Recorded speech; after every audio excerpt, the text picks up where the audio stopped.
Hello and welcome to Ula Tea Leaf Readings. My name is Lenor, and tonight I'm going to be reading your tea leaves.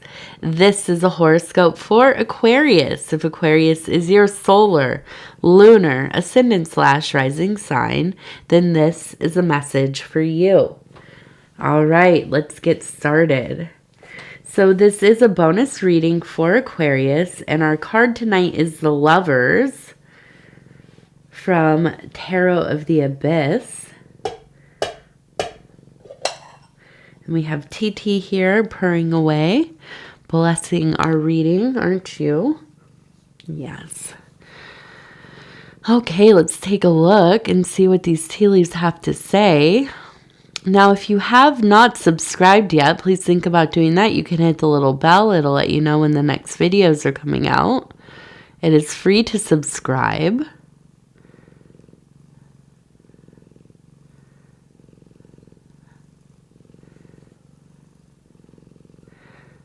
Okay.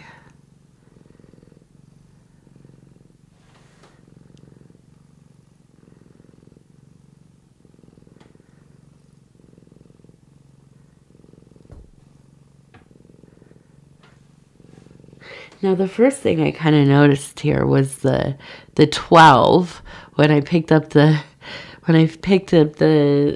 bowl, but it kind of looks like it says go 12.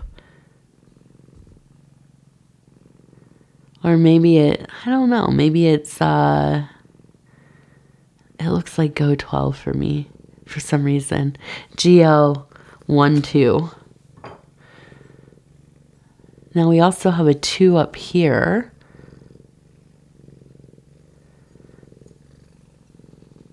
And down here, which kind of, it makes sense with the Lovers card, we have, it looks like and this could be a heart right here. I love YOU. So I love you. And that came up all by itself. So it does seem like there is this real intense message of love and being loved. To love and to be loved.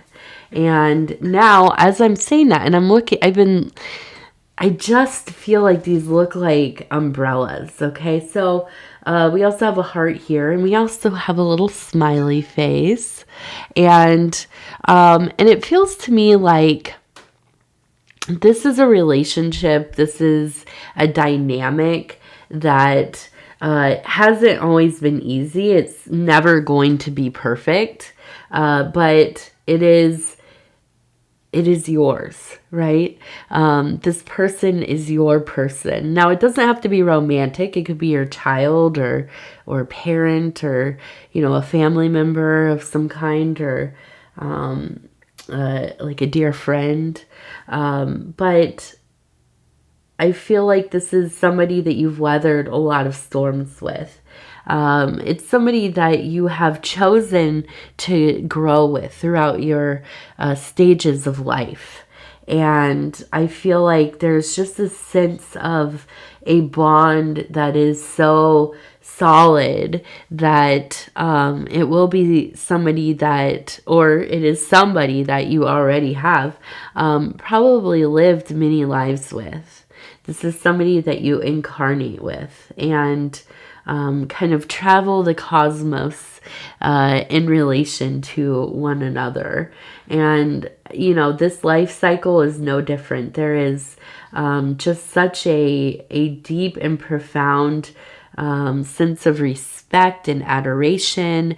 And I feel like this is one of the great loves of your life, if not the great love of your life. And I feel like you are very aware of how lucky you are, right? It's not that it just falls into your lap and it stays that way, right? It doesn't work that way. You put a lot of work into this relationship. But you also, I think, feel like this is something rare. Not many people, most people do not have this kind of bond with somebody else. They might feign that they do. They might be good at making it look like they do. But in reality, when you have a connection with somebody who, there is a sense of unconditional love, and it is ongoing, and it spans time and space. That is something that is messy, right? There are a lot of ups and downs. There are a lot of things that happen within the span of a lifetime. And sometimes things are not very pretty. But more often than not, I think that, you both are just so happy to be together, so happy to be able to commune with one another, spend time together, explore the world together. And I think that this is a very special energy. Now, I just had a coughing attack, so it'll be edited down as to get that out of there. But I'm still kind of dealing with the flu here and doing my best. Somebody yesterday was like, or today actually, was like, oh, you're breathing really hard into the mic. I don't know if that's normal for you or not, but I wanted you to know the mic's too close. And I'm like, yeah. I have the flu. I do. I know I'm not very, I wasn't aware of how loud it was. But I am. I'm breathing through my mouth a lot because my sinuses are absolutely full. Okay, let's see. Now we have this beautiful image up here where it looks like a person who's pointing towards the sky. And I feel this kind of almost like having a moment of revelation, this kind of really looking towards the cosmos, the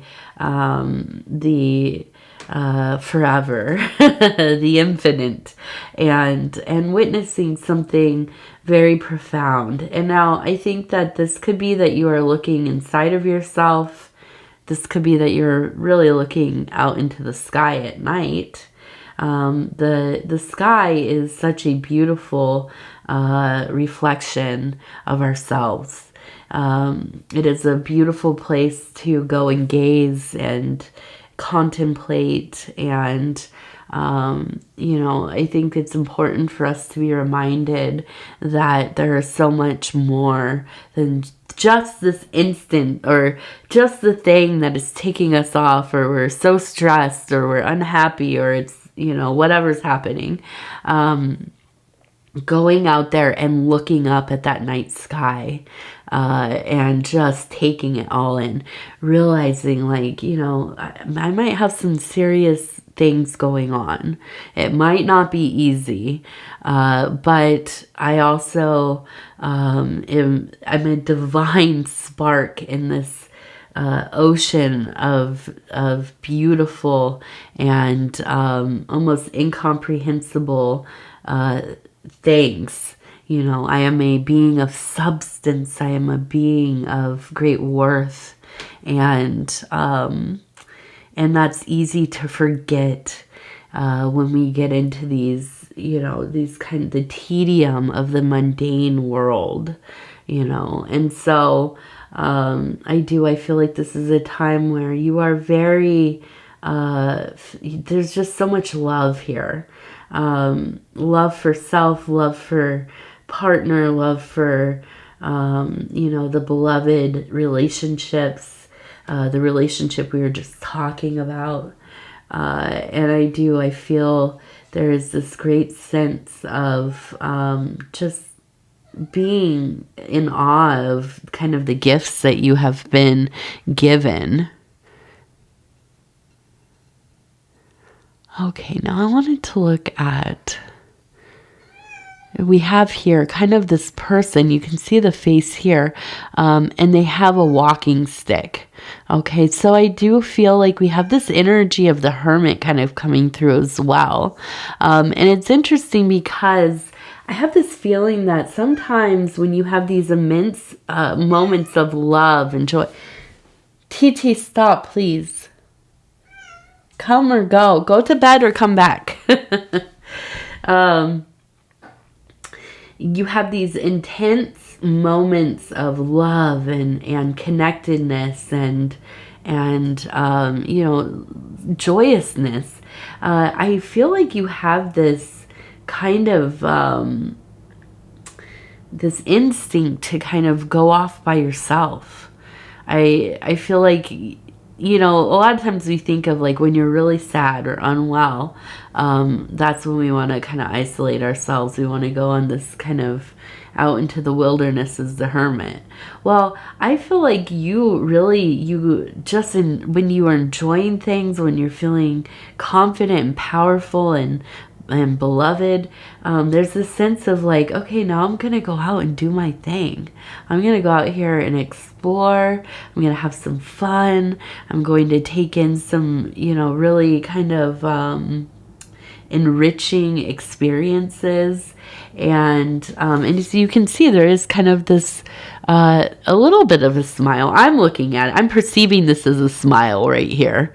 Okay, so I do, and I feel like there's a sense of like, okay, I'm gonna get out here. I'm gonna go do some things for myself. I'm gonna go enjoy my life a bit, and you know, and find interesting things, collect stories. Now, here's the thing about Aquarius people is I feel like you all are such good storytellers. There's just, I don't know what it is. I feel like most Aquarius people that I know are not necessarily writers, but they write well and are really just have this ability to recall details, really good at putting like the formation of the story, keeping it going in a way that is very captivating.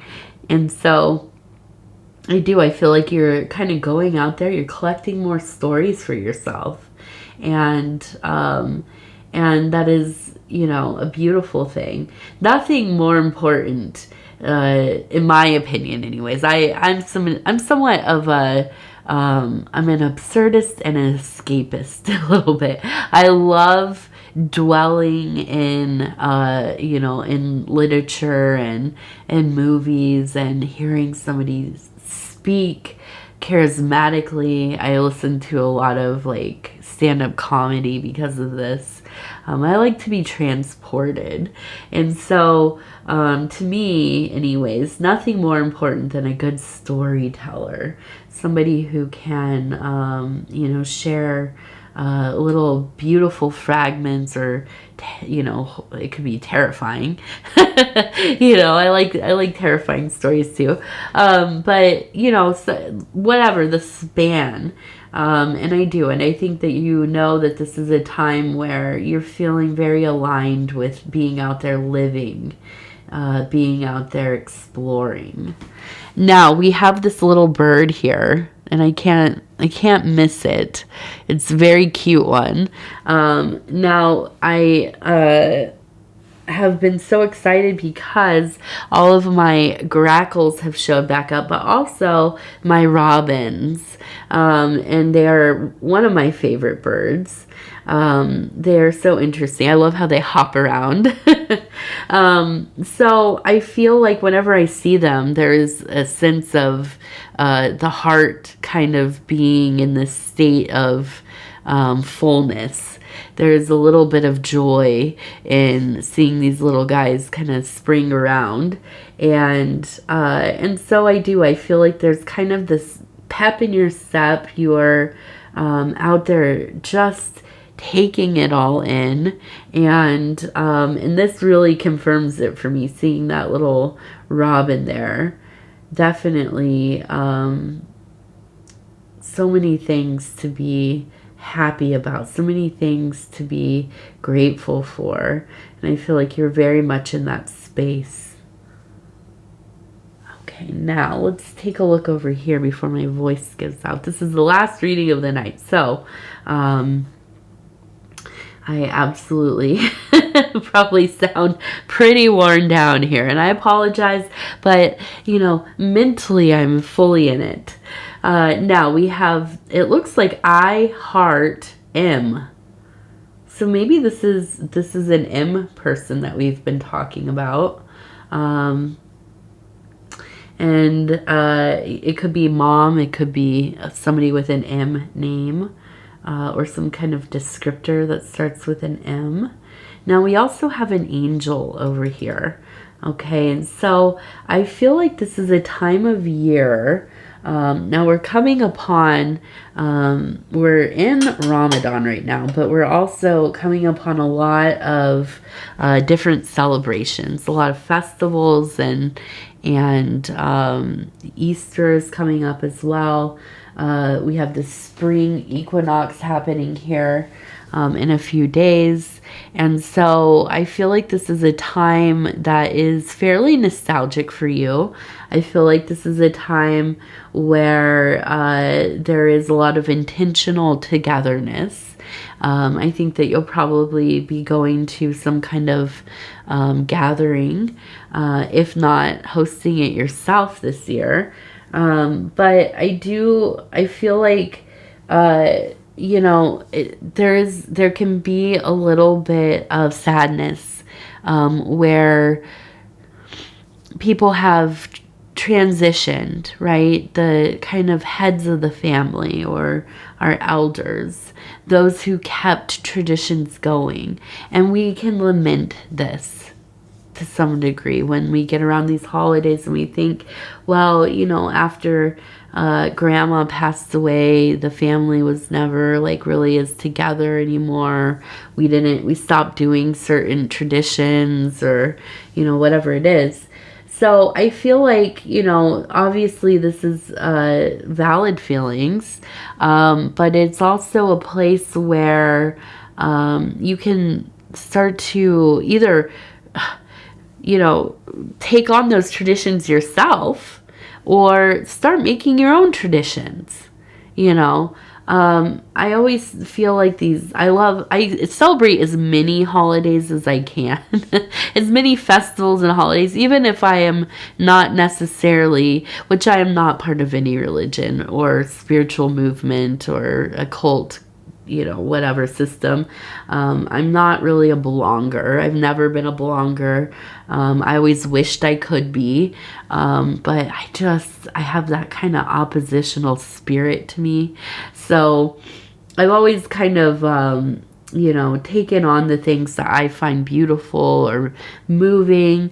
And I absolutely, in our household, we celebrate a lot of different kind of well-formed holidays, and some obscure ones, and some we've created ourselves.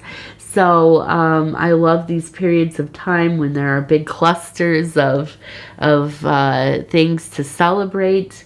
And, you know, sometimes that's what we have to do. You know, we think about, I wish it was like it used to be. Well, here's the thing, is that these people in our families, they were creating magic for us. And at some point, you know, that magical wand gets handed over, and it becomes our responsibility, but also our opportunity to make magic for other people. And you might be in a situation where you don't have a lot of family around, or, you know, you're kind of out there on your own. So I implore you to kind of look within your community for different things going on where you can be with other people. I know where I live, and this is also one of my favorite parts of this time of year, is during Lent, there's a lot of fish fries, and I love a good fish fry. So, you know, the different kinds of suppers at churches, and fellowships, and you know, places to volunteer. Go be with some people that, especially in places like, assisted living or something like this. There are lots of people who need somebody. There are lots of people who would love to sit and talk with you, share a meal with you. And so there, sometimes we have to make our own place to be. I know both my husband and I, we live far away from any of our origin families. So we have had to not only create our own family, but we have a lot of chosen family as well. And we've had to do that, to create community for ourselves. So I know it can be very difficult. It's taken me years to be able to form these relationships. And it's not easy, but sometimes we have to kind of push ourselves to go do it. Go out there and see what is there to do, and plenty of people out there feeling the same way. So, that's maybe just my 2 cents about it all. But I hate to think of anybody kind of lamenting any of these periods of time, because they don't really, they don't know where to go or what to do, or, it's whatever, For a lot of my life, I worked all the holidays, because I just, I didn't have family around. And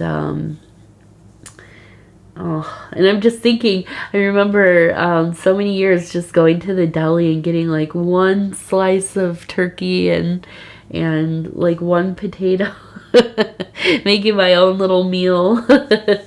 And yeah, but I don't know, I still think of those times kind of with a little fondness. They're kind of they were happy times in their own way. So anyways, let's take a look. What are we looking at tonight? We have the gratitude cards. These are a little deck of appreciation, and I love them. They're so cute. I like these little tiny decks like this. And I'll just flip through, and we'll stop where it feels right. Oh, we got the snake. Love that. And it says, consider the journey. When eating fruit, think of the person who planted the tree. Vietnamese saying. All right. Yes. It's funny because I was just thinking of out back I have some rose bushes, and in the time that I've lived here, they've really I've cultivated a few of them, but there was one original bush that was really just kind of hanging on, and I know somebody loved it when they put it there, and then it kind of languished in between people living here and stuff, and then it's like vibrant and stuff. But now we're going to be moving soon, and I was thinking, I just absolutely love the person who planted this beautiful baby here, and I will leave the original, but I'm going to figure out how I can take some clippings or maybe transplant one of the other bushes that have grown since I've lived here. And I just, I do think about that stuff a lot. Who planted these? I just love looking at people's gardens and things too. And thinking, gosh, the love and time and just happiness that probably has been felt, and also great sadness when things fail. Every year when we go into the colder months, and I always plant impatiens. I think that's what they're called, and they are. Now, I always mix up annuals and perennials, but they only last one season, and they're always so beautiful. And then all of a sudden it gets cold here, and watching them go through those last stages, oh, yeah, it's hard. It's hard. I wish I could just bring them in, but these cats, they don't allow it. This is the only plant I've had in the last, I don't even know what. Pudgy just turned 16, so I would say about the last 15 years that I've had that hasn't been destroyed. So, yeah, it's hard. It's difficult. But, you know, again, just kind of looking at what people have spent their time, you know, growing. It's just, it's beautiful.